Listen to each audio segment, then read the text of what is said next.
Hello friends, welcome you all my self RC sir. यदि आप हिंदी माध्यम के विद्यार्थी हैं और आईआईटी जेई की तैयारी कर रहे हैं और मैथमेटिक्स में आपको दिक्कत आ रही है, नंबर नहीं आ रहे, पढ़ भी लिया है पर अब ऐसे नहीं पता चल रहा है, इस टॉपिक के क्वेश्चन नहीं हो रहे हैं, अच्छे वाले क्वेश्चन नहीं हो रहे हैं, आईआईटी एडवांस वाले नहीं हो रहे हैं, ऐसा कुछ दिक्कत है। सर मुझे 11th नहीं आता तो क्या मैं 12th कर सकता हूँ? बिल्कुल कर सकते हो, पर उसके लिए 2-3 चीजें हैं। देखो, आज मैं आपको बता देता हूं, अगर किसी बच्चे को इनइक्वालिटी असमीका हल करने में दिक्कत आ रही है ना, तो उसको इस टॉपिक में बहुत दिक्कत आ जाएगी। जब अपन प्रांत निकालना शुरू करेंगे, परिसर निकालना शुरू करेंगे, बहुत खतरनाक दिक्कत आने वाली है। अगर किसी बच्चे को असमीका नहीं आ रही 11th वाली, तो फिर वो इस टॉपिक में अटकेगा। चाहे तुम कहीं से भी पढ़ लो ये टॉपिक, अगर आपको असमीका नहीं आती ना, तो आप इस टॉपिक में नहीं कर सकते, क्योंकि इस टॉपिक का मेन चीज है प्रांत और परिसर, और उसमें असमीका ही लगेगी। तो इसलिए जिन बच्चों को थोड़ा कॉन्फिडेंस नहीं है, मैंने इसी चैनल पे बहुत ही अच्छे लेवल का, एकदम जीरो से एडवांस लेवल का असमीका का लेक्चर बना रखा। उसका प्लेलिस्ट का लिंक मैं इस वीडियो के डिस्क्रिप्शन में दे रहा हूं। हिंदी में है क्या सर? बिल्कुल है, पूरे अच्छे से देख लो, कुछ भी उसके अलावा करने की जरूरत नहीं। सर हमने कर रखा है 1.5 पे करके देख लो, जल्दी से देख लो, कॉन्फिडेंस सही है, कर रखा है तो नंबर आते, नंबर नहीं आ रहे ना तो वापस कर डालो कॉन्फिडेंस, अरे रिवीजन ही कर डालो, कोई फर्क नहीं पड़ेगा, स्पीड बढ़ा के देख लो, 2-3 घंटे का मामला है। हाँ अरे सर वो एक सर का है, वो आधे घंटे में ही समझा रहे हैं, तो वो फिर से आधा घंटा ही हो जाएगा, फिर से नंबर नहीं आने वाले, क्योंकि ऐसा नहीं है जेई का मैथ्स की इतना सही। तो अच्छे से जाके देखो और उसमें क्या क्या कराया वो देखिए ना। तो अब चलते हैं इसमें, विभिन्न प्रकार के फलन। आज अपन देखेंगे कि क्या क्या फलन होते हैं, और इस टॉपिक इस वाले में अपन सीखेंगे कि जो अपने को थोड़ा बहुत नॉलेज 11th क्लास का है उसको कैसे अपन यूज कर सकते हैं यहाँ, तो वो बहुत अच्छा चीज है। तो प्रतिलोम त्रिकोणमितीय इनवर्स ट्रिग्नोमेट्रिक फंक्शन, तो बच्चे ये जो है ना, ये तो एक इसके आगे वाला टॉपिक ही है, आईटीएफ के नाम से एक टॉपिक ही है, आईटीएफ के नाम से आगे है ना। फिर लघुगणितीय फलक आपने पढ़े हैं, लघु, अरे लोग पढ़ा है ना? हाँ पढ़ा है, किसी को नहीं पढ़ा हुआ तो इसका देख लेना अच्छे से, ये भी है, छोटी छोटी चीजें आनी चाहिए इसकी। बीजगणितीय फलन एल्जेब्रिक फंक्शन, ये भी बताए। त्रिकोणमितीय फलन ट्रिग्नोमेट्री पढ़ा है। चरघातीय फलन चरघातीय फलन, तो ये फंक्शन के प्रकार होते हैं, ये अलग अलग है। अब इनका देखो, एक होता है आई, इसका आई ले लो, इसका एल ले लो, इसका ए ले लो, इसका टी ले लो और इसका ई ले लो, तो आई लेट, इसको अपन बोलते हैं बच्चे आई लेट। मतलब ये आगे भी अपने काम आएंगे, आइलेट। तो मतलब फलनों के प्रकार क्या है? आइलेट। ये अलग फलन होते हैं, ये अलग होते हैं, ये अलग होते हैं, ये अलग होते हैं, ये अलग होते हैं। अब अलग अलग होने से एक फायदा ये होता है बच्चे, जब किसी पर्सन में दो अलग अलग फलन आ जाते हैं तो उस समीकरण या असमीका को अपन सोल्व नहीं कर सकते, ध्यान रखना। उस समीकरण को मतलब सोल्व, अगर जैसे बीजगणित है तो सरल हो जाता है, पर अलग अलग टाइप के होते हैं तो फिर उसके लिए अलग से चीजें होती है, इसलिए ध्यान देना। हाँ, और जो फलन बीजगणितीय नहीं होते उनको, जो फलन बीजगणितीय नहीं है उन्हें अबीजगणितीय या ट्रांसीडेंटल फलन भी बोलते हैं, कोई फर्क नहीं पड़ता, ये नाम है सिर्फ। तो आज अपन देखेंगे बच्चे सबसे पहला त्रिकोणमिति, मतलब अभी जो अपन ने सीखी थी ना थ्योरी, वो अपने को जो आते हैं ना, जो पहले से अपने को आते हैं उनमें लगा के देखेंगे कि क्या हो रहा है। जैसे चलते हैं त्रिकोणमितीय फलन, f x equal to sine x, या ऐसा लिख दो, या फिर y equal to sine x लिख दो, एक ही बात है क्या बच्चे? तो सबसे पहले तो मुझे ये बताओ, क्या आपको बच्चे इसका ग्राफ याद है? सर ये याद करना होता है, बिल्कुल याद करना होता है। क्या आपको याद है? नहीं है तो आज के बाद आपको ये ग्राफ 100% याद रहना चाहिए। और इसमें भी देखो बच्चे, अपन इतना याद करते हैं, इतना ग्राफ याद करते हैं, ये 0, ये पाई और ये 2 पाई। साइन एक्स का ग्राफ याद करना है तो इतना करना है। इसके बाद सर पूरा ग्राफ कैसे बनेगा? 0 से 2 पाई तक का याद करो और इसको पुनरावृत्ति करते जाओ। तो पूरा ग्राफ कैसे बनेगा? अगर पूरा ग्राफ आपको बनाना है तो मैं थोड़ा छोटा बना देता हूं पूरा ग्राफ। तो साइन एक्स का पूरा ग्राफ देखो, 0 से 2 पाई में ऐसा आया गया, इसको उठा के आगे और लगा लो, मतलब ऐसे ही चलने दो, ऐसे ही चलने दो। इतना तो आपको याद था, इतना तो आपको याद था, फिर ऐसे और बना दो, ये बन गया, मतलब ऐसा का ऐसा ही और बना दो, और फिर एक और बना दो ऐसा ही इधर भी बना दो, ऐसे इधर भी ऐसे ही बना दो। क्लियर है क्या? तो ऐसे चलता जाएगा, ये चलता जाएगा चलता जाएगा चलता जाएगा, ऐसे ही ऐसे डब्बे बनाते जाओ, चलता जाएगा। क्लियर है क्या? इधर भी ऐसे ही चलता जाएगा। तो ये होता है साइन एक्स का पूरा ग्राफ, ऐसे चलता ही जाएगा बच्चे, चलता ही जाएगा, इधर भी इधर भी इधर भी। तो याद क्या रखना होता है अपने को? इतना सा चीज कि इसी चीज की बार बार पुनरावृत्ति होगी, इसी चीज की बार बार पुनरावृत्ति होगी। और ऐसे फलन को क्या बोलते हैं? आवर्ती फलन या पीरियोडिक फंक्शन। पीरियोडिक मतलब जो खुद को बार बार दोहराए उसको बोलते हैं। देखो ये वाला पार्ट फिर से बार बार यही आ रहा है, इसको इधर उठा के इधर उठा के, तो बार बार इसकी पुनरावृत्ति हो रही है इतने से पार्ट की। ये 0 है और ये 2 पाई है। तो इस वाले पोर्शन का या भाग का बार बार पुनरावृत्ति हो रहा है। तो इसको जो ये लेंथ है इसको इसका आवर्तकाल बोलते हैं। क्या? कौन सा? t बराबर 2 पाई। ये इसका आवर्तकाल हो गया। ये इसका क्या हो गया बच्चे? आवर्तकाल हो गया। क्या ये बात क्लियर है? तो याद इतना रखना है, बनाना ऐसे है तो क्लियर है ये बात, बिल्कुल अच्छे से क्लियर होना चाहिए। हाँ, और जिनको आता है वो परेशान नहीं हो, बस छोटी सी बात अपने को सीखना है यहाँ पे। तो बताओ इसका प्रांत क्या होगा? x के मान देख के बताओ मुझे, x के मान देख के बताओ बच्चे, x के क्या क्या माना है। और ये तो चलता ही जाएगा ना, इसे इधर भी चलता ही जाएगा ये तो x के क्या क्या मान है रे? कि सर इधर से चल रहा है माइनस इन्फिनिटी से, x के क्या क्या मान आ रहे हैं? माइनस अनंत से लेके प्लस अनंत तक, माइनस अनंत से लेके प्लस अनंत तक। तो प्रांत मतलब x के मान है माइनस अनंत से प्लस अनंत। अब बात करते हैं परिसर की। तो परिसर कहां से कहां है इसका? परिसर के लिए देखिए बच्चे, जो ये नीचे मान आता है ये कितना आता है बच्चे? याद है क्या आपको? अरे साइन एक्स का जो ये सबसे कम मान आ रहा है ये कितना आता है? -1 ना, बिल्कुल सही बोल रहे हो। तो ये जो मान है वो बच्चे कितना है? -1। जो ये नीचे मान आता है ना सबसे छोटे, अरे सबसे नीचे ग्राफ है ना साइन एक्स का, यहाँ पे मान इसका कितना होता है? -1। और जो ये ऊपर ही ऊपर मान आ रहा है ये यहाँ पे, ये जो मान है ये कितने होते हैं बच्चे? यहाँ पे कितना होता है? साइन एक्स का मान 1 होता है। तो साइन एक्स का मान यहाँ पे कितना होता है? 1 होता है। तो देखिए बच्चे, साइन एक्स का जो मान है, y के जो मान है वो कहां कम से कम कितना मान आया? -1, ज्यादा से ज्यादा 1, और इसके बीच में सभी मान आ रहे हैं क्या? तो मतलब साइन एक्स का है वन, साइन एक्स का मान कहां से कहां तक जाएगा? कि सर -1 से लेके 1 तक, -1 से लेके 1 तक। तो इसको बोलते हैं अपन परिसर, इसको बोलते हैं अपन परिसर। परिसर मतलब y बिलोंग्स टू -1 से, देखो -1 आ रहा है, y का मान -1 और ऊपर ही ऊपर 1, -1 से 1 आ रहा है। अब इसी को अपन ऐसे भी बोल सकते हैं, देखो y बराबर साइन एक्स था, y बराबर साइन एक्स था, तो इसी को अपन ऐसे भी बोल सकते हैं कि साइन एक्स का मान -1 से 1 बोल, मतलब ऐसे भी बोल सकते हैं y बराबर y का मान -1 से 1, और y बराबर साइन एक्स था, मतलब साइन एक्स का मान कितना होता है? -1 से 1। साइन एक्स की औकात क्या होती है बच्चे? साइन एक्स की औकात क्या होती है? अरे साइन एक्स का औकात कि ये -1 से 1 तक ही मान देगा। साइन एक्स के जो भी मान आएंगे वो -1 से 1 तक होंगे, तो इसको इसका परिसर या औकात बोलते हैं। क्या बात क्लियर है? तो ये हो गया। अरे सर आप ना ये ग्राफ लाए कहां से लाए? इसका प्रूफ तो बता दो।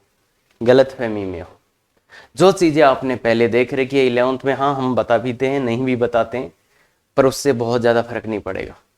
फर्क इससे पड़ेगा कि इस ग्राफ के बारे में आपको क्या क्या चीजें ध्यान में, इस ग्राफ के बारे में आपको क्या क्या चीजें ध्यान में, इससे पड़ेगा कि क्या क्या आपने इसके बारे में देख रखा है, क्या क्या ये ग्राफ मैंने बना दिया, कैसे रे मान डाल के बनाया, कैसे भी बनाया मैंने बना दिया, तो इस ग्राफ के बारे में आपको क्या पता है, वो चीजें इंपॉर्टेंट है। तो ये पता होनी चाहिए, ये पता होनी चाहिए।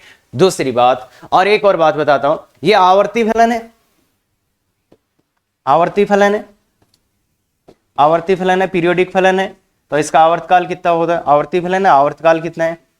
आवर्तकाल कितना है बच्चे इसका? आवर्तकाल कितना है? t बराबर 2 पाई, मतलब 2 पाई इसका आवर्तकाल है। ये बात पता होनी चाहिए कि देखो ये वाला ही तो पोर्शन बार बार दोहरा रहा है, तो इसका आवर्तकाल 2 पाई होता है।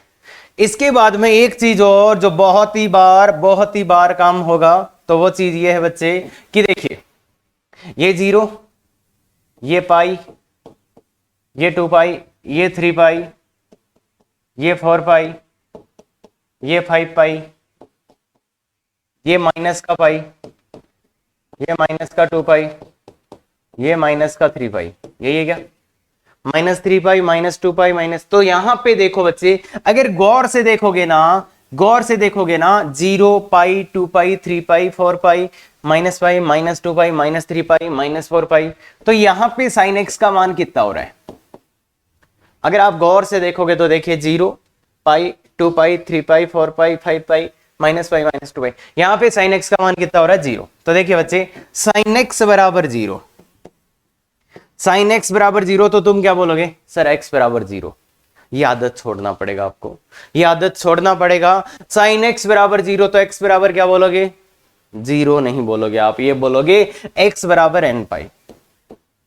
अरे भाई देखो कोई सा ही पाई ले लो तुम, sin x बराबर 0, तो तुम x बराबर क्या बोलोगे? n पाई। ये हमेशा याद होना चाहिए। देखो बच्चे sin x का मान 0 कहां है? 0 पे, पाई पे, 2 पाई पे, 3 पाई पे, 4 पाई पे, -पाई ना है, तो मतलब इसको बोल सकता हूं कि मैं n पाई ना ये। अरे देखो n का मान 1 डालो, ये आ जाएगा, 2 डालो ये, 3 डालो ये, 4 डालो ये, 0 डालो ये, -1 डालो माइनस। तो sin x बराबर 0 मतलब x बराबर n पाई। और n क्या होता है? n होता है इंटीजर, n होता है पूर्णांक, n होता है बच्चे पूर्णांक। तो ये बात आपको 100% नहीं 1000% याद होनी चाहिए। sin x का मान 0, x बराबर n पाई, एक ही नाम निकलना चाहिए, x बराबर n पाई। क्लियर है? अब देखो अगर मैं बात करूं तो ये आपको 11th क्लास से याद होने चाहिए दोनों मान। मैं यहां पे नहीं लिखूंगा क्योंकि मेरा एम ये नहीं है आपको कंफ्यूज कर दूं, बाकी ये दोनों आपको याद होने चाहिए कि x बराबर यहां कितना होता है, x बराबर यहां कितना होता है। बिल्कुल ध्यान से आप खुद से ये खुद से लिखेंगे भी और याद भी करेंगे। पर मैंने इस ग्राफ में आपको 4 चीजें बताई, 1, 2, 3 और 4, चारों एग्जैक्ट याद होनी चाहिए क्योंकि इनके बिना काम ही नहीं चलेगा। तो ये sin x के बारे में। अब ये की यही चीजें तुम cos x के बारे में लिखो, ये की यही चीजें तुम cos x के बारे में लिखो। cos x का ग्राफ कितना याद होना चाहिए? तो y बराबर cos x भी इसको लिख सकते हैं अपन। देखो अरे एक ही बात है, ध्यान रखना, fx बराबर cos x या y बराबर cos x, एक ही बात होता है ये बच्चे। हाँ, cos x का ग्राफ कितना याद होना चाहिए? बिल्कुल सर, इतना आपको याद होना चाहिए। ये है कितना है? 2 पाई और ये 0। तो 0 से 2 पाई तक का cos x का ग्राफ याद होना चाहिए आपको। और इसका पूरा ग्राफ कैसे बनाएंगे? पूरा ग्राफ भी ऐसे ही बनाएंगे भाई, cos x का पूरा ग्राफ। तो ये बना दिया इतना,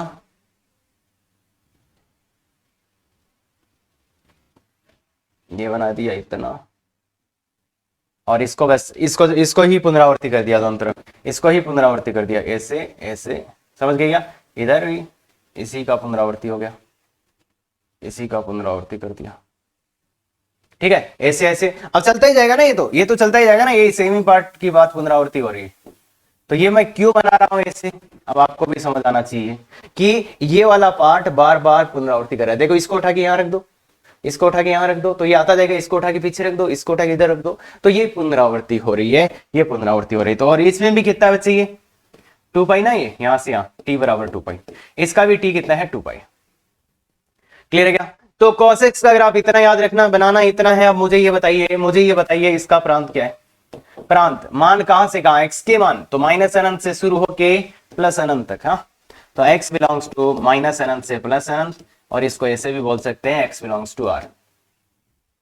क्लियर है? इसका प्रांत क्या है? r, सभी रियल मान, x के सभी वास्तविक मान। परिसर क्या है? जल्दी से तुम बताओ। हाँ बताइए, कमेंट कर दिया? अरे वाह वाह वाह वाह। प्रांत क्या है? y बिलोंग्स टू सर नीचे वाला मान -1, ऊपर वाला 1। भाई यहाँ पे सबसे छोटा मान कितना है बच्चे? 1, और ये मान कितना है? सॉरी, ये -1 है और ये 1, तो y का मान -1 से 1। दैट मीन्स y बराबर cos x था, मतलब cos x कहां से कहां होएगा? cos x होएगा -1 से 1। क्या बात क्लियर है? cos x का मान, cos x की औकात -1 से 1, कि cos x हमेशा -1 से 1 रहेगा। क्लियर है बात? दूसरा आवर्ती फलन है। अच्छा ऐसे ही बोलते हैं क्या? आवर्ती फलन, आवर्ती फलन है, और इसका आवर्तकाल बोलिए बच्चे, आवर्तकाल या मूलभूत आवर्तकाल बोलते हैं इसको ना, ध्यान रखना, ये मूलभूत आवर्तकाल है, फंडामेंटल पीरियड, मूलभूत आवर्तकाल। मूलभूत आवर्तकाल। तो ये टी बराबर कितना बचे 2 पाई, कुछ तो गड़बड़ है, टी बराबर 2 पाई हो रहा है। ठीक, तो मूल फंडामेंटल पीरियड इसका क्या है 2 पाई। तो ये जो सबसे छोटा होता है ना इसको फंडामेंटल, अरे इसको डिटेल में समझेंगे, ज्यादा टेंशन ना लो। आवर्ती फलन है, आवर्तकाल कितना होता है बच्चे इसका, आवर्तकाल कितना होता है बच्चे, ये होता है 2 पाई। तो क्लियर ये बात बिल्कुल अच्छे से। हाँ, अब इसमें भी एक चीज याद और रखनी होती है, कौन सी, कि cos x का मान 0 कब होएगा। तो ये देखो यहाँ 0 होएगा, एक पाई/2 होता है, ये 3 पाई/2 होता है, ये 5 पाई/2 होता है। cos x 0 कब होता है, 7 पाई/2 होता है, ये ऐसे ही। और ये -पाई/2 होता है, -3 पाई/2 होता है। तो अगर आप ध्यान से देखेंगे कि cos x बराबर 0 कब होता है, cos x का मान 0 बताओ, पाई/2। ये बात छोड़ना पड़ेगा आपको, और आज ये लिखना पड़ेगा कि 2n+1 पाई/2, मतलब पाई/2 के विषम गुणांकों पर। देखो ये क्या है, पाई/2 का 1 3 5 7, ये क्या चल रहा है 1 3 5 7, विषम गुणांक है ना ये, और -1 -3, तो x बराबर 2n+1 पाई/2, पाई/2 के विषम गुणांक। तो n बिलोंग्स टू यहाँ पे क्या होता है पूर्णांक। तो आपको ये याद रखना पड़ेगा। सर इसके बिना चल जाएगा क्या, सर हम निकाल लेते हैं ना। किसी ने ऐसे बोला कि cos x 0 2n+1 पाई/2, हाँ वो पूरा करने से पहले आप पूरा करें ये स्टेटमेंट, cos x 0 2n+1 पाई/2। क्यों इतना जोर दे रहा हूं वो आपको खुद को समझ आ जाएगा कि ये चीज ही बहुत काम की चीज है। अब ये भी आपको पता होने चाहिए। देखिए बच्चे, अगर आपने त्रिकोणमितीय समीकरण अच्छे से पढ़ा है तो ये दोनों भी आपको याद होने चाहिए। तो त्रिकोणमितीय समीकरण के 6 फॉर्मूले तो आगे, और 4 फॉर्मूले और है, 10 ही फॉर्मूले त्रिकोणमितीय समीकरण में। 6 तो ये लिख दिए मैंने, 6 फॉर्मूले तो ये जो याद होने चाहिए, और 4 फॉर्मूले और है, sin x बराबर sin अल्फा, cos x बराबर cos अल्फा, tan x बराबर tan अल्फा, और एक स्क्वायर वाला, खत्म। याद, त्रिकोणमितीय समीकरण खत्म। इतना ही है, उसमें जाके थोड़ा अच्छे से देखिएगा बच्चे। हाँ, तो ये cos x, तो ये बातें इसके बारे में याद होनी चाहिए। अब देखो एक चीज अगर आपने नोटिस किया हो कि इसका जो प्रांत और परिसर आ रहा है, इसका cos x का जो प्रांत और परिसर आ रहा है, वो ही परिसर और प्रांत किसका आ रहा था, sin x का। देखो तो क्या ये दोनों बराबर है, नहीं। दो फलनों का प्रांत और परिसर बराबर हो सकता है, तो इसका मतलब ये नहीं है वो फलन ही बराबर होंगे ना। इसका प्रांत और परिसर जो है वही cos x का प्रांत और परिसर है, तो मतलब ये अलग अलग फलनों का भी प्रांत और परिसर बराबर हो सकता है। ये ध्यान अपने को रखना है। क्लियर है? तो आप बताइए tan x का ग्राफ किसको याद है? बिल्कुल, अब थोड़ा सा स्पीड बढ़ाते हैं। tan x का ग्राफ, तो tan x का ग्राफ देखिए बनेगा तो इतना जल्दी बनेगा, नहीं तो आपसे बनेगा ही नहीं। अगर बनेगा तो इतना जल्दी बनेगा, नहीं तो आपसे बनेगा ही नहीं। क्या बात कर रहे हो सर? बस ये याद होना चाहिए, -पाई/2 से पाई/2। इतना इस tan x का नाम लेते ग्राफ अगर आप बना पाओगे तो एक ही कंडीशन पे कि इतना जल्दी बने, बस ये इतना जल्दी बनेगा तो ही काम होएगा, नहीं तो नहीं होएगा। और बाकी इसके बार बार ग्राफ बनाएंगे तो इसी पार्ट को रिपीट करते जाओ। ये 0 पे था, फिर एक पाई पे आ जाएगा, फिर एक 2 पाई पे आ जाएगा। क्लियर है? इधर एक -पाई पे आ जाएगा, फिर एक -2 पाई पे आ जाएगा। ठीक है क्या? ये tan x का ग्राफ होता है, ऐसे ही चलता जाता है, ऐसे ही चलता जाता है, ऐसे ही चलता जाता है। तो देखिए बच्चे, एक जगह इसका ग्राफ नहीं आ रहा है। ये देखो पाई/2 जो है ना, या 3 पाई/2 जो है, इसमें ग्राफ नहीं आ रहा ना। क्यों नहीं आ रहा है? क्योंकि वो इन्फिनिटी पे टच करेगा ना उसको। तो टच करने का मतलब अपन क्या मानते हैं? ठीक है बच्चे, यहाँ ग्राफ नहीं आ रहा है। क्या ग्राफ नहीं आ रहा है? क्यों नहीं आ रहा है? वो क्या हो रहा है देखो, ये जैसे पाई/2 आया, पाई/2 पे क्या हो रहा है ना, मान नहीं आ रहा ना यार। ये तो इसको अनंत पे टच करेगा, स्पर्श करेगा, ये भी अनंत पे स्पर्श करेगा, तो ये इसको अनंत पे स्पर्श करेगा, ये भी अनंत पे स्पर्श करेगा। इसका मतलब क्या बच्चे? इसका मतलब क्या है? पाई/2 पे ग्राफ नहीं आ रहा है। ऐसी चीजें कल भी देखी थी अपन ने, -पाई/2 यहां पे भी नहीं आ रहा है, 3 पाई/2 पे भी नहीं आ रहा है। क्लियर है? और इधर -3 पाई/2 पे भी नहीं आ रहा है। तो ऐसी बातें हो रही कि देखो ये जो ग्राफ है, ये जो ग्राफ है बच्चे, ये जो ग्राफ है ये कहां कहां नहीं आ रहा है या कहां आ रहा है? इधर माइनस अनंत से चलते हैं और अनंत तक। तो सबसे पहला बताइए बच्चे इसका प्रांत। बोलो बच्चे, खुद से बता सकते हो क्या? क्या बच्चे खुद से बता सकते हो क्या? क्या बच्चे आप खुद से बता सकते हो इसका प्रांत क्या आएगा? एक्स के मान क्या आएंगे? एक्स के मान जल्दी से बताइए। अच्छा सर थोड़ा सा दिक्कत हो रहा है। तो देखो बच्चे, 11th क्लास में रहते रहते कुछ चीजें आपने सीखी होंगी, ऑफ कोर्स सीखी होंगी। तो देखिए बच्चे, इसको अपन क्या लिख सकते हैं? इसको लिख सकते हैं साइन एक्स बटा कोस एक्स, वाई बराबर साइन एक्स बटा कोस एक्स। तो देखो बच्चे कहां पे मान नहीं आएगा, इसका मान नहीं आएगा या अनंत, इसका मान अनंत कहां होगा, इसका मान अनंत कहां हो रहा है, जहां पर नीचे वाला जीरो हो जाए। देखिए बच्चे जहां पर नीचे वाला जीरो हो जाए, तो नीचे वाला जीरो कहां हो रहा है, cos x, तो कहां नहीं आएगा, जहां पे cos x का मान जीरो है।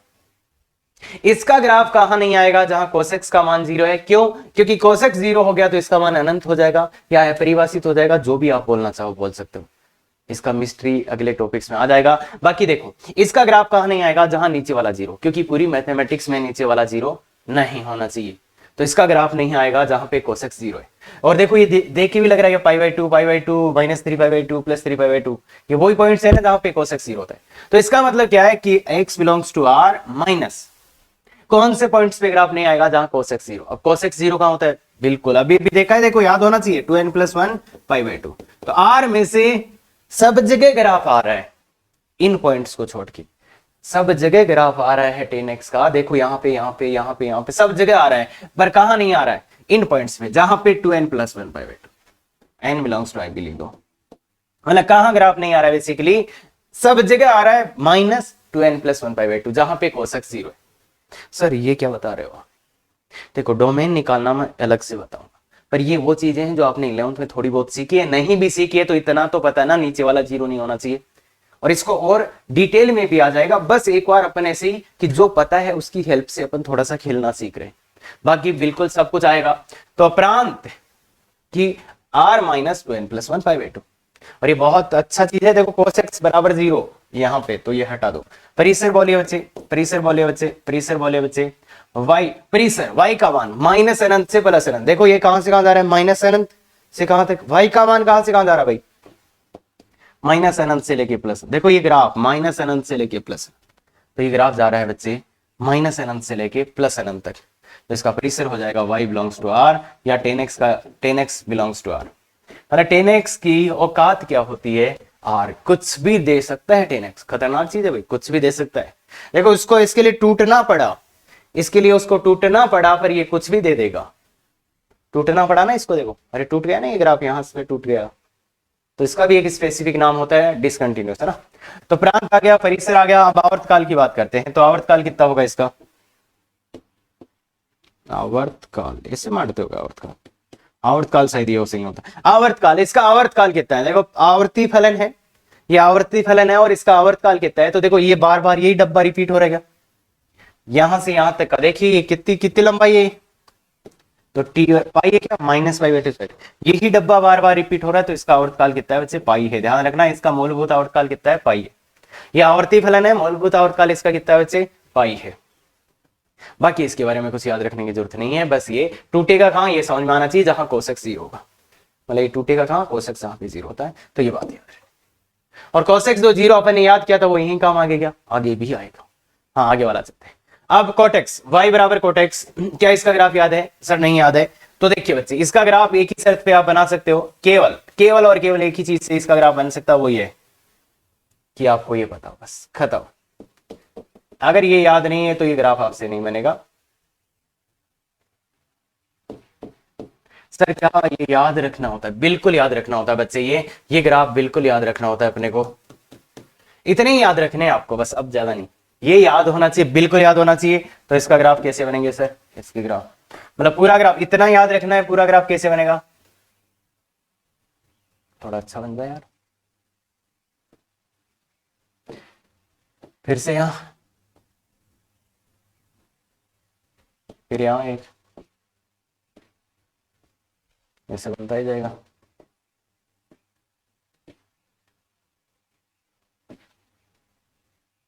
फिर यहां बन जाएगा, क्लियर है। तो ऐसे ही कोटेक्स का ग्राफ बनता ही जाएगा आपका, क्लियर है। तो अब कोटेक्स का ग्राफ है, तो कोटेक्स का ग्राफ है, तो देखिए बच्चे सबसे पहले प्रांत कि कहां ग्राफ नहीं आ रहा, देखो टूट रहा है कुछ कुछ गए, तो यहां टूट गया, फिर यहां टूट गया, ये देखो यहां पे टूट रहा है ना, और यहां पे भी टूट रहा है। तो ये कहां टूट रहा है, ये ग्राफ कहां इसका मान अनंत हो रहा है, तो अनंत कहां हो रहा है, तो इसको लिख सकते हैं 1 cos x बटा sin x।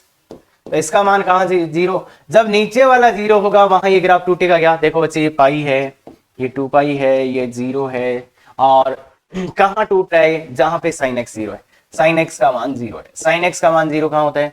x बराबर n पाई। तो मतलब देखो टेन एक्स कोटेक्स का ग्राफ सब जगह आएगा।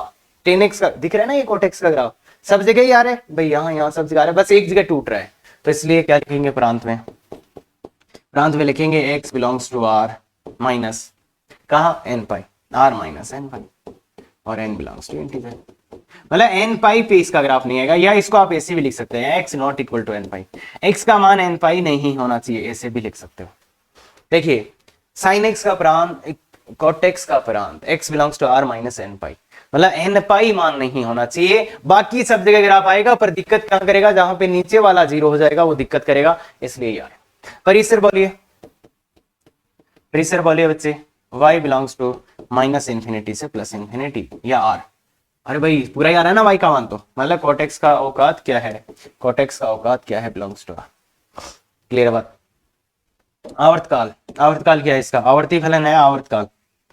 आवर्तकाल बताइए, आवर्तकाल पीरियड, पीरियड मूलभूत आवर्तकाल t बराबर पाई। देखिए बच्चे पाई है कैसे? यही बात तो बार बार पुनरावृत्ति कर रहे हैं। तो टेन एक्स और कोटेक्स का आवर्तकाल पाई होता है, आवर्तकाल इनका क्या होता है बच्चे? पाई होता है। तो आगे चलते हैं, आई थिंक क्लियर है। हाँ ये वाला ग्राफ सबसे ज्यादा बार बच्चे जो भूलते हैं वो ये ग्राफ, और इसको बनाने का एक बहुत जादुई तरीका बताता हूं आज, बहुत ही जादुई तरीका। देखिए बच्चे, चलो इसका तो जादुई तरीका ही बता देता हूं मैं। ये क्या होता है? तो इसका ग्राफ बनाने के लिए अपन क्या करेंगे, पूरा ही बना देते हैं इसका। तो कोसेक्स का ग्राफ बनाओ। ये क्या होता है? कोसेक्स का उल्टा होता है। तो पहले आप किसका बनाओ ग्राफ? कोसेक्स का ग्राफ बनाओ। कोसेक्स का ग्राफ अपन ने बनाया था ऐसा ऐसा कुछ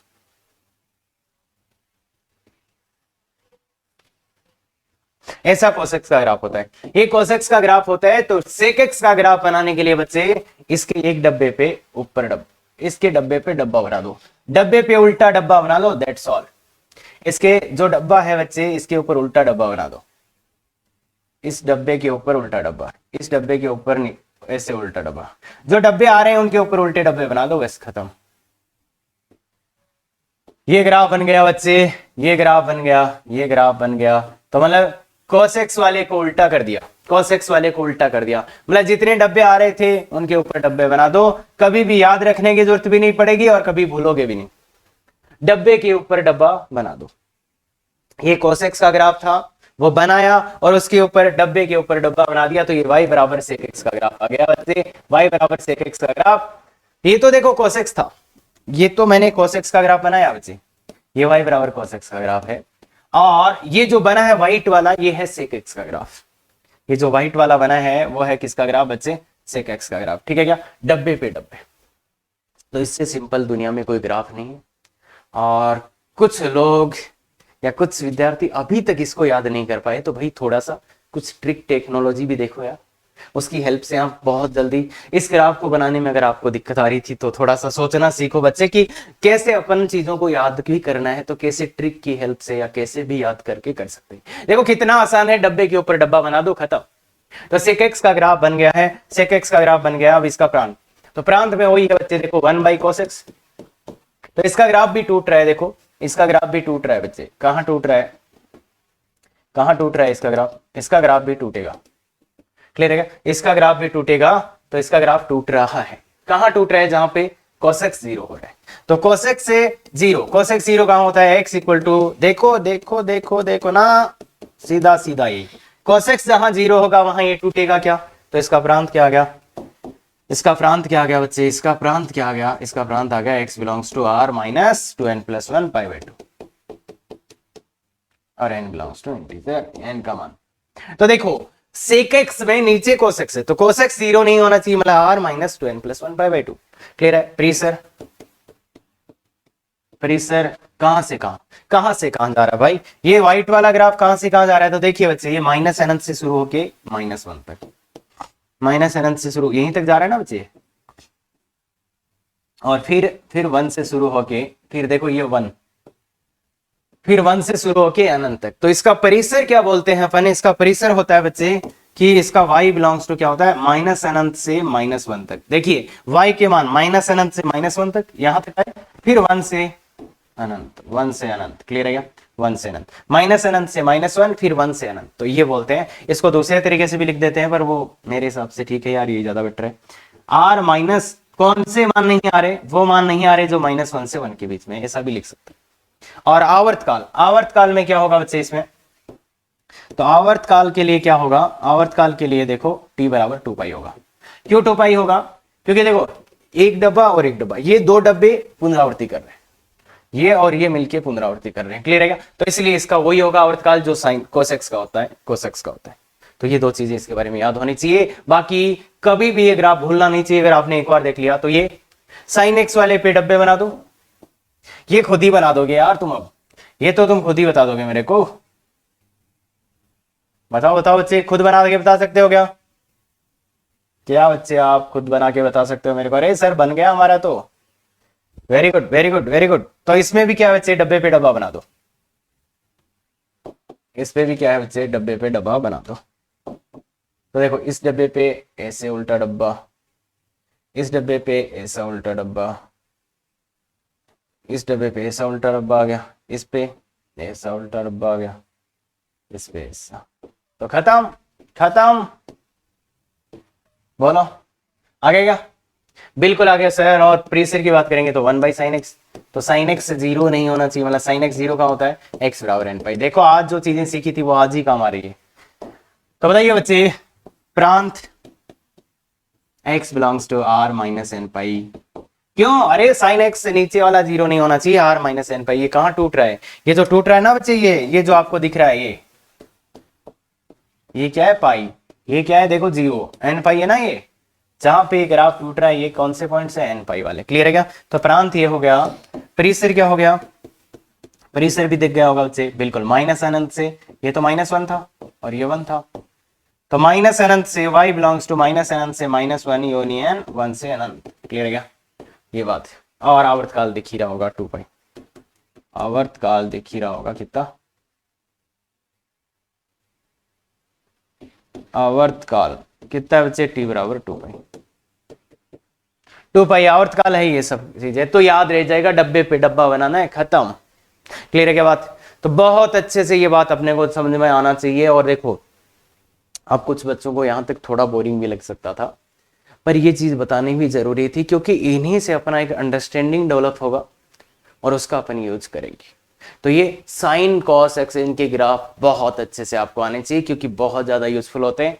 और अगर मुझे को त्रिकोणमिति की कोई भी एसएमई का सॉल्व करनी है तो मुझे ग्राफ बना के ही करना पड़ेगा। तो और ये याद है कि नहीं है?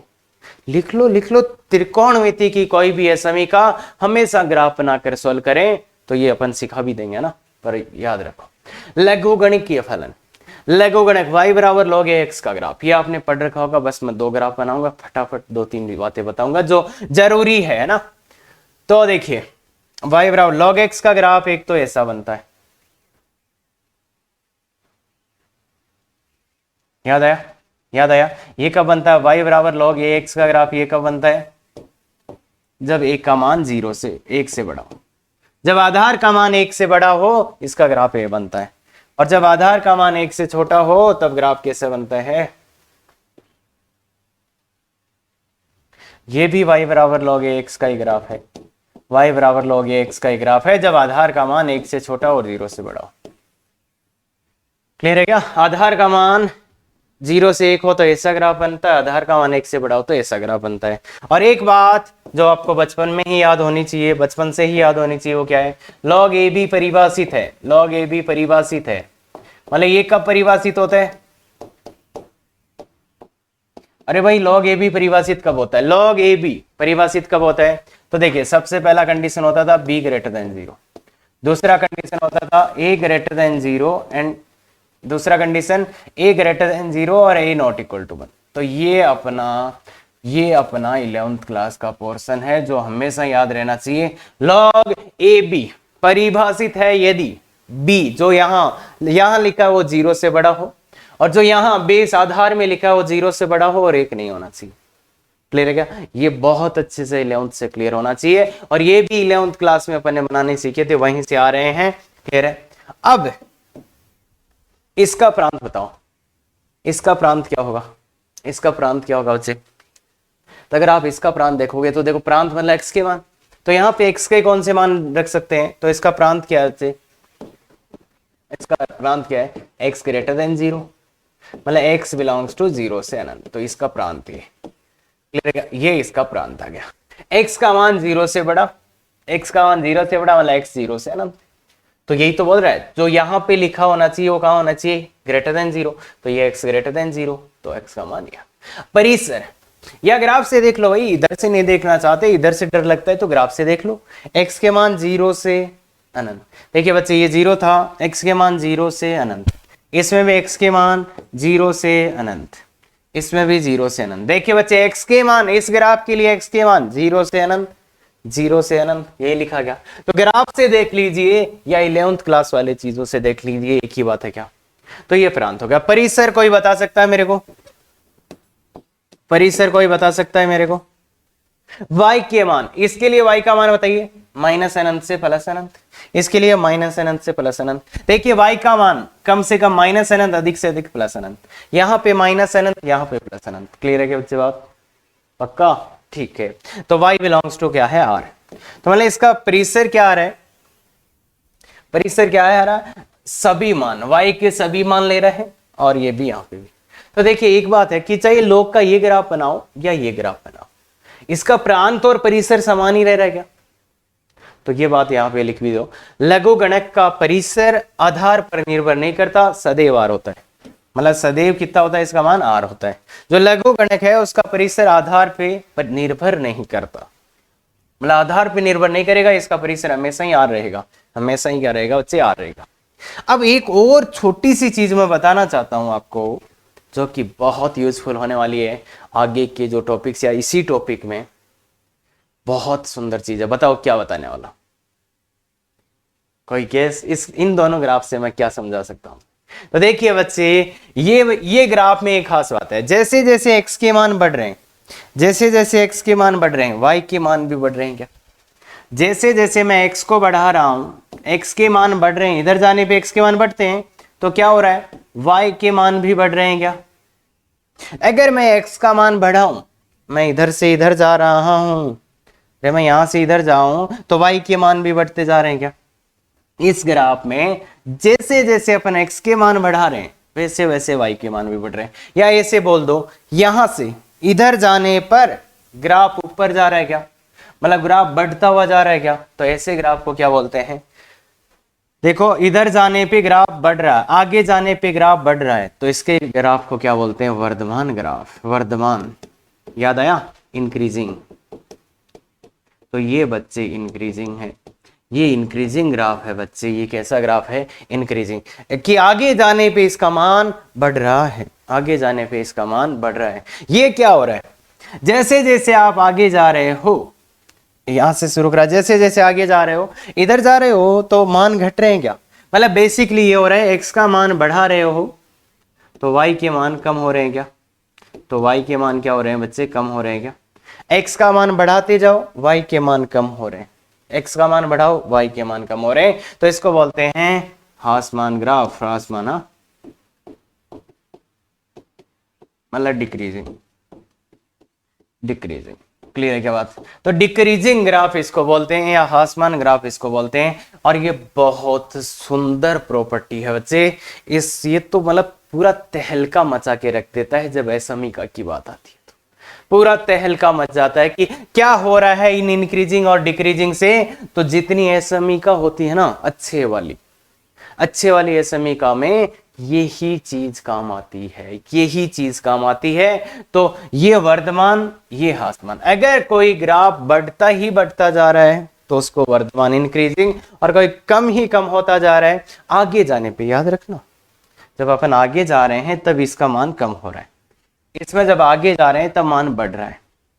तो ध्यान रखना, इंक्रीजिंग किसको बोलते हैं, आगे जाने पे मान बढ़ना चाहिए, आगे जाने पे मान घटे तो डिक्रीजिंग। तो ये बात क्लियर है क्या, और इसका जो शानदार प्रॉपर्टी है वो अब बताता हूं मैं आपको। देखिए बच्चे, हाँ तो ध्यान से पहले समझते हैं, पहले इसको छोड़ो एक बार, जो भी है एक ग्राफ बनाया मैंने, ये मैंने किसका ग्राफ बनाया, y बराबर एफ एक्स का, y बराबर एक्स है, एफ एक्स बोल दो या लॉग एक्स बोल दो, एक ही बात है ना, y बराबर एफ एक्स का ग्राफ बनाया मैंने, ठीक है, या एफ एक्स बराबर log x का ग्राफ बनाया, जो भी आप बोलो। यहां पे एक पॉइंट लेता हूं मैं x1 और यहां पे मैं एक पॉइंट लेता हूं x2, ठीक है। एफ एक्स x1 x2 यहां पे मैंने 2 पॉइंट लिए, तो यहां से जो मान आएगा तो y का मान, इसके संगत y का मान ये आएगा, या इसके संगत y का मान y1 आएगा और इसके संगत y का मान कितना आएगा, y2 आएगा। y1 y2, अब y1 क्या है, जब x का मान x1 यहां रखेंगे तब y1 आएगा, मतलब ये क्या है, x1 क्या है बच्चे, x, जब x का मान x1 इसमें रखेंगे तो यहां से y1, मतलब ये f ऑफ x1, और ये जो x2, जब देखो ध्यान से देखना बच्चे, y बराबर एफ एक्स का ग्राफ अगर ये है तो x का मान x1 रखने पे जो यहां से मान आ रहा है वो क्या है, f ऑफ x1, मतलब यहां पे x1 रख दो तो ये y1 आएगा। और यहां पे ऐसे, अरे ग्राफ में मान कैसे देखते हैं, अगर मुझे यहां देखना है कि जब x का मान x1 है तब y का मान कितना आ रहा है, तो वो ऐसे सीधे ऊपर चले जाओ, जो यहां से मान आएगा वो y1, ठीक है। मतलब इसमें जब अपन x की जगह x1 रखेंगे तो जो मान आएगा उसको बोलेंगे y1, और ऐसे यहां पे x2 है x का मान, तो यहां पे जो मान आएगा उसको f ऑफ x2, क्लियर है। तो ये होता है। तो देखिए बच्चे, x1 और x2 में कौन बड़ा है, x1 और x2 में कौन बड़ा है, अरे देख लो यार, x2 आगे है, x1 इधर है, तो ये बड़ा है। अब मुझे ये बताओ y1 और y2 में कौन बड़ा है, अरे y1 यहां है, y2 यहां है, मतलब f ऑफ x1 यहां है, f ऑफ x2 यहां, तो बताओ f ऑफ x2 और f ऑफ x1 में कौन बड़ा है, बताओ बताओ बच्चे, इधर देख के बताओ, इन दोनों में से कौन बड़ा है, अरे अरे अरे यार, y का ये मान है, y का ये मान है, कौन सा मान बड़ा है, ऊपर जो होता है वही बड़ा होता है ना, ऊपर वाला मान बड़ा है, तो मतलब f ऑफ x2 बड़ा है। तो इसको ध्यान से देख लो, बस खत्म हो जाएगा काम, आपका काम खत्म। और एक और चीज बनाते हैं, पहले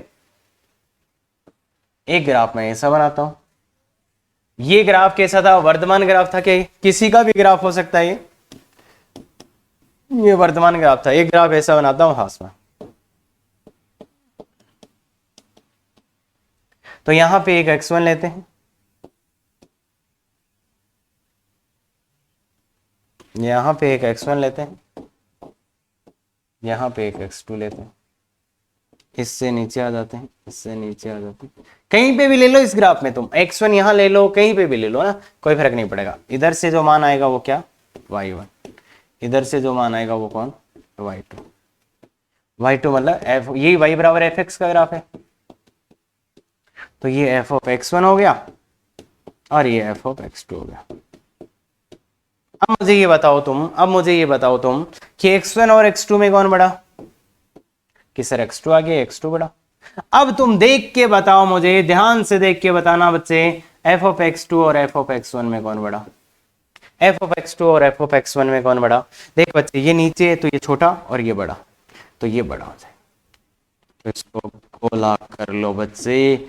अब देखो ध्यान से, ये था इंक्रीजिंग था ये, और ये था डिक्रीजिंग, और असमीका का पूरा यही चीज है जो यूज होएगा। बताओ x1 और x2, देखो मैंने फलन लगाया, मैंने यहाँ पे ये x1 x2 था, इस पे f लगाया, ये ना फलन नहीं तो लगा, तो x1 x2 तो थे, तो मैंने क्या करा, यहाँ पे f लगा दिया, मतलब आपने फलन लगाया, तो फलन लगाया तो क्या हुआ, असमीका का समान चिन्ह समान रहा। यहां पे जैसे ही तुमने फलन लगाया, असमीका का चिन्ह क्या हो गया, बदल गया। जैसे ही आपने यहां पे फलन लगाया, असमीका का चिन्ह बदल गया। क्या, जैसे ही आपने यहां पे फलन लगाया, असमीका का चिन्ह बदल गया। ये क्या हो गया, यहां पे देखिए x1 x2, तो जैसे ही आपने फलन लगाया, असमीका का चिन्ह बदल गया। या ऐसे देख लो, इधर से इधर क्या देखोगे, इधर से इधर तो हुआ, मतलब इधर से इधर तो फलन लगाया, आपने फंक्शन को ऑपरेट किया, फलन को लगाया, और इधर से इधर देखेंगे तो फलन को हटाया। यही तो हुआ भाई, आपने फलन को हटाया ही तो है। तो देखो, अगर वर्तमान ग्राफ है, वर्तमान कोई है ग्राफ, तो उसमें फलन लगाओ या फलन हटाओ, असमीका का चिन्ह समान रहेगा। और इसमें देखो, फलन अगर आपने हटाया, फलन लगाया तो असमीका का चिन्ह बदला, और यहां से यहां गए, फलन को हटाया तो भी बदला। मतलब यहां पे चिन्ह क्या हो रहे हैं बच्चे, बदल रहे हैं क्या, तो यही बात है। अगर डिक्रीजिंग फंक्शन है तो ऐ समीका में फलन लगाएंगे तो चिन्ह बदल जाएगा, या फलन हटाएंगे तो भी चिन्ह बदल जाएगा। अरे यहां से यहां देखो, फलन को लगाया आपने, x1 x2 तो था, f लगाया ना दोनों तरफ, तो f लगाया तो ये चिन्ह बदल गया। अगर यहां से देखूं इधर तो आपने हटाया तो भी चिन्ह बदल गया। तो ध्यान रखना, यही बात ये बोल रहे हैं, वर्तमान फलन को ऐ समीका में लगाने या हटाने पर ऐ समीका का चिन्ह समान रहता है, परंतु हासमान फलन को ऐ समीका में लगाने या हटाने पर चिन्ह बदल जाता है, चिन्ह बदल जाता है। क्या बात समझ में आई? और ये ऐ समीका का बेस है, एकदम बेस वाली बात है, और ये बहुत बार यूज होगा। अब तुम ये देखना है कि तुम कितनी बार इसको सही करते हो, कितनी बार गलत करते हो। इस वाली चीज को तुम कितनी बार सही लगाते हो। और ऐ समीका आते ही आपके दिमाग में एक ही चीज आना चाहिए, आपके दिमाग में एक ही चीज आना चाहिए कि फलन वर्धमान है या हासमान है। मतलब लगाओगे या हटाओगे तो चिन्ह बदलेगा, ध्यान रखना। इसके अलावा ऐ समीका में एक चीज और भी चाहिए होती है, वो मैं बता रहा हूं क्वेश्चंस के थ्रू आपको ना। तो ये ध्यान रखना, ये जब लॉग का आधार 1 से बड़ा होता है, जब लॉग का आधार 1 से बड़ा होता है तो ये क्या होता है? वर्धमान। और लॉग का आधार 1 से छोटा होता है तो हासमान। क्लियर है? और वर्धमान और हासमान में ऐ समीका लगाने पे क्या होता है वो भी पता है? बिल्कुल पता है सर। इस वाले से मैं ये सिखाना चाह रहा हूं आपको कि कोई भी अगर जनरल ऐ समीका आएगी तो उसको कैसे हल करोगे आप। तो ऐ समीका को हल करने के 2 स्टेप होते हैं बच्चे। सबसे पहला स्टेप, जो भी फंक्शन आए वो परिभाषित होने चाहिए, स्टेप 1।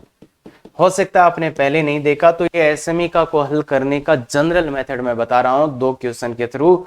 बहुत अच्छे से सुन लो, और ये आपको हमेशा जिंदगी में ध्यान रखना है कि ऐ समीका हल करने का सबसे पहले फलन को परिभाषित करें, फलन को परिभाषित करें।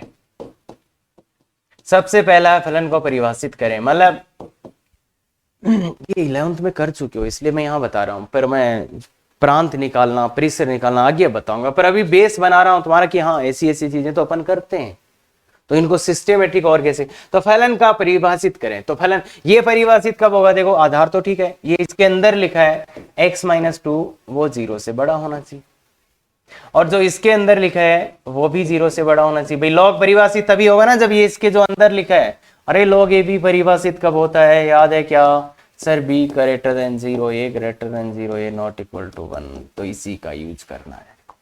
आधार में तो कोई प्रॉब्लम नहीं है, इसके अंदर लिखा हुआ प्लस का इसके अंदर लिखा है, तो ये आ गया x greater than 0, greater than 2 उधर ले जाओ और इसको इधर ले जाओ तो x लेस देन 3। तो मतलब थोड़ा अच्छा लिखो, x लेस देन 3 आ गई है। यार ये माइनस से गुणा कर लो यार, ऐसे कोई दिक्कत आ रही तो -x ग्रेटर देन -3 माइनस से गुणा कर दो तो चिन्ह बदल जाता है। आगे गई? तो ये हुआ। तो परिभाषित करने के लिए इसने बोला भाई x का मान 2 से बड़ा होना चाहिए, इसने बोला x का मान 3 से छोटा होना चाहिए, तो 3 यहां होगा और 3 से छोटा है। तो ये भी परिभाषित होना चाहिए और ये भी परिभाषित, तो इन दोनों का इंटरसेक्शन ले लेंगे। इंटरसेक्शन क्यों ले रहे हैं? क्योंकि ये भी परिभाषित होना चाहिए तथा ये भी परिभाषित, जितने भी फलन आए वो सब परिभाषित होने चाहिए, तो इसलिए दोनों का इंटरसेक्शन, ये भी परिभाषित तथा ये भी परिभाषित, इसलिए इंटरसेक्शन। तो क्या आंसर आ गया? x बिलोंग्स टू 2 से 3। तो ये तो परिभाषित करने के लिए आंसर आया आपका, ये तो परिभाषित करने। आप दूसरा स्टेप होता है सॉल्व करें, मतलब हल करें। अब इसको हल करना है, इसको हल करना है सब, इसको हल करना है। तो कैसे हल करोगे? ये लोग हटाओगे। अब लोग हटाओगे, देखो इधर भी लोग लगा हुआ है, इधर भी लोग लगा हुआ है, आधार समान है, तो लोग हटाओगे। लोग हटाओगे तो यहां आया x-2, यहां आया 3-x। ऐ समीका से मैंने फलन को हटाया, फलन को हटाया। तो बताओ ये लोग हटेगा तो ये लोग कैसा, वर्धमान है या हासमान? लॉग का आधार 0.3 है, तो ये कैसा है? ये कैसा है बच्चे? हासमान। अगर लॉग का आधार 1 से छोटा होता है तो वो ग्राफ कैसा होता है? हासमान होता है। लॉग का आधार 1 से छोटा होता है तो वो हासमान होता है, और यहाँ पे लॉग का आधार कितना है? 0.3। क्या बात कर रहे हो सर, याद है ना?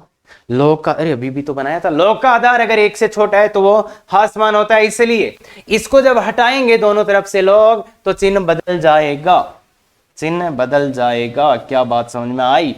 यहां से जब लॉग को हटाएंगे तब चिन्ह बदलेगा। क्यों? क्योंकि लॉग का आधार 1 से छोटा है, जो कि हासमान हो जाएगा, इसलिए इधर। तो देखो बच्चे, जब भी तुम किसी फंक्शन को हटा रहे हो तो ये बहुत अच्छे से देख लेना कि आधार चिन्ह बदलना है या नहीं।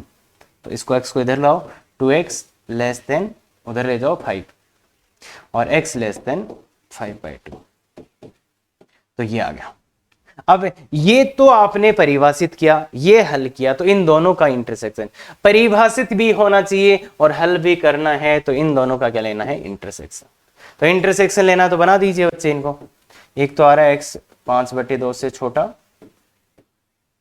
और ये कितना आया था? 2 से 3। 2 से 3 कहाँ होगा?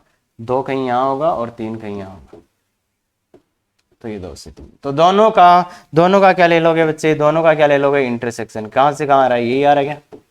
तो x का मान क्या हो गया? 2 से 5/2। तो इसका हल क्या आ गया? x बिलोंग्स टू 2 से 5/2। तो ये बच्चे किसी भी असमीका को हल करने का व्यापक तरीका है। क्या करना है? 2 स्टेप। एक तो जितने भी फलन आए उनको सबको परिभाषित कर लो। दूसरा, जब असमीका में किसी फलन को लगाते हो या हटाते हो तो ये जरूर चेक कर लेना कि उसका चिन्ह बदलेगा या नहीं। क्लियर है? तो हल कब होगा? जब इसका लॉग हटेगा। तो ये वाली बात है। क्या बात बोली? क्लियर है? बिल्कुल। तो ये शानदार सा क्वेश्चन आपको करना है। करिए बच्चे, बहुत अच्छे से करिए। और देखिए, ये छोटी मोटी चीजों में तो दिक्कत नहीं आ रही ना यार। इनमें दिक्कत आ रही है ना। अगर ऐसे क्या करा सर, ये इसको इधर ले गए, इसको इधर, ये इंटरसेक्शन यूनियन, ये नहीं समझ आ रहा, कोई बात नहीं बच्चे। जो मैंने बताया था, जो क्या बता रहा था मैंने आज, कि आप असमीका का प्लेलिस्ट इस वीडियो के नीचे है, उसको जाके कंप्लीट कर लो बच्चे। अगर आपको जेई वास्तव में जेई करना है ना, चाहे मेन या एडवांस, कोई सा ही करना हो बच्चे, उससे इंपॉर्टेंट कोई टॉपिक नहीं है। उसमें से एक भी क्वेश्चन नहीं आता है तो इंपॉर्टेंट कैसे हो गया? अरे कम से कम 5-6 टॉपिक में यूज होता है। क्लियर है? हाँ, तो इसलिए इसको देखिए बच्चे, इसको परिभाषित, आपको इसको सरल करना है। तो स्टेप 1 फिर से देख लो बच्चे। स्टेप 1 क्या? परिभाषित। तो परिभाषित करो इसको। परिभाषित करने के लिए क्या? परिभाषित। तो परिभाषित करो इसको। तो जो भी लॉग के अंदर लिखा है वो 0 से बड़ा। x नहीं बच्चे, जो लॉग के अंदर लिखा है वो 0 से बड़ा। तो x का मान क्या हो गया? 3x greater than 1। तो x क्या आ गया? इस 3 को उधर ले जाओ तो 1/3। ये तो हुआ बच्चे परिभाषित करना। अब बात करते हैं हल कर, सॉल्व करने की। अगर देखिए स्टेप 2 क्या करना है? इसको हल करना है। हल करना है तो कैसे करोगे इसको? हल आप कैसे करोगे बच्चे, मुझे बताइए। तो आप यहां से लॉग को हटाने की सोचोगे। अरे ये हल तभी होगा ना जब यहां से लॉग हटेगा। तो लॉग कब हटेगा? बच्चे, यहां से लॉग को हटाने के लिए आपको क्या करना पड़ेगा? तो देखिए बच्चे, अगर ऐसा होता तो तुम लॉग कैसे हटाते हो? अगर ये होता तो इस लॉग को कैसे हटाते हो? कि सर इस इधर के आधार को इधर का आधार, इधर के बेस को इधर का बेस बना देते हैं सर, ऐसे ही ना। अरे ये परिभाषा तो याद है ना लॉग की। अगर log AB बराबर x है तो इसमें क्या करते हैं? इधर का जो आधार है उसको इधर का आधार बनाते हैं। b बराबर 1 की पावर x। तो ऐसा ही यहां होगा, 3x - 1 और यहां 5 की पावर 1। ये जो आधार है वो इधर का आधार बन जाएगा। अब मुझे ये बताओ, ये चिन्ह चेंज होगा कि नहीं होगा? ये चिन्ह चेंज होगा या नहीं होगा? तो देखिए बच्चे, ये चिन्ह चेंज होगा या नहीं होगा? तो सर आधार यहां पे चिन्ह समान रहेगा। क्यों? क्योंकि आधार बराबर 5, तो मतलब इंक्रीजिंग, तो चिन्ह समान। क्या ये बात समझ में आया? जो आधार था इसका 5 है, जो कि 1 से बड़ा है। लॉग का आधार 5 था, जो कि 1 से बड़ा है। अगर 1 से बड़ा है तो ये ग्राफ कैसा रहेगा? इंक्रीजिंग रहेगा। कैसा रहेगा? इंक्रीजिंग रहेगा, वर्धमान रहेगा, इसलिए आएगा। तो बताओ बच्चे, अब इसको सॉल्व करना है। तो मतलब यहाँ पे चिन्ह समान क्यों रहा? क्योंकि ये वर्धमान था इसलिए। तो हमेशा आपको ये चिन्ह के बारे में सोचना है जब भी किसी फलन को लगाओ या हटाओ। मैंने लॉग को हटाया तो चिन्ह समान रहा क्योंकि इसका आधार 5 था। तो अब आ गया 3x लेस देन, इसको उधर ले जाओ तो 6, तो x लेस देन 2। यहां से x लेस देन 2 आ गया और यहां से ये आया था, तो दोनों का इंटरसेक्शन ले लेते हैं। दोनों का इंटरसेक्शन बोलिए भाई, ये और इसका इंटरसेक्शन। तो बताओ, ये बोल रहा था x 1/3 से बड़ा है, वो बोल रहा है x लेस देन 2 है, वो बोल रहा है x लेस देन 2 है, तो ये 2 और वो 2 से छोटा, तो यही आ जाएगा ये बच्चे। तो x बिलोंग्स टू 1/3 से 2, तो ये इसका फाइनल आंसर। दोनों का इंटरसेक्शन आपको लेना पड़ेगा, तो ये आपका फाइनल आंसर होगा। तो इन दो क्वेश्चन से मैंने क्या करने की कोशिश की है कि जो 11th और इस पूरे लेक्चर में जो 11th में आपने चीजें सीखी थी, उनको जो भी आपने समझा था उनको कैसे सिस्टेमेटिक करें, कि कौन सी इंफॉर्मेशन इंपॉर्टेंट थी जो याद रखना था, तो वो बिल्कुल आपने किया है। क्लियर है क्या? अगर ऐसे ही वीडियोज आपको चाहिए एकदम सिस्टेमेटिक, तो बिल्कुल शेयर, सब्सक्राइब और लाइक करना ना भूलें। अगर भूलते हैं तो शायद हो सकता है कल को सर भी भूल जाए वीडियो बनाना, तो बिल्कुल इस बात का आप ख्याल रखेंगे। Thank you very much. Effective तैयारी करो।